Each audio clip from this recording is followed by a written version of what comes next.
Something else too that you advocate with your advisory group is companies, so much of the market is siloed in terms of email marketing or Amazon or whatever it might be. And you talk about companies taking a holistic approach and optimizing the business rather than just focusing on specific silos where that quote expert may just want you to work on that silo. Can you talk more about why that's important?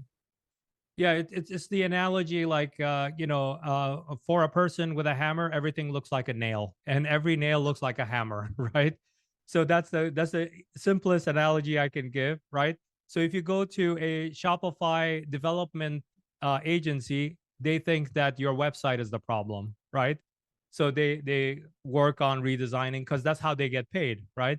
You go to a Meta ads person, a Facebook ads person, they'll say, "Oh yeah, we can optimize your creative and blah blah blah," and that's your problem. You go to a branding person, your problem is a branding problem, right? What I do is, because I have been in this game for such a long time, I take a very holistic approach, and I call it the 8D method. It's my framework, it's my methodology, and successfully, that's what I mentioned in my earlier part of the intro, has actually gotten over $1 billion in incremental revenue. And as you can see, if you're listening to this audio, I would recommend you also watch the the video of this podcast. There's no hair on my head.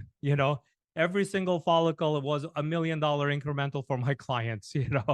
And there's quite a lot of learning you get from it, the beatings you get on your back and the deep scars you get. And you learn one thing is that you have to take a holistic approach. An e-commerce business, just like any other business, it's an organism. It has many aspects to it, right? If you address one part of it, like let's say if your marketing is overly incredibly successful, right? But your operations is not up to par to get those orders out the door. What happens to customer satisfaction? That business is going to die very quickly, right? So that's why you need to look at your business holistically, and when your ROAS is not delivering on your Meta ads campaigns and your Google ads and TikTok and so on, the issue is not just the creative that you're running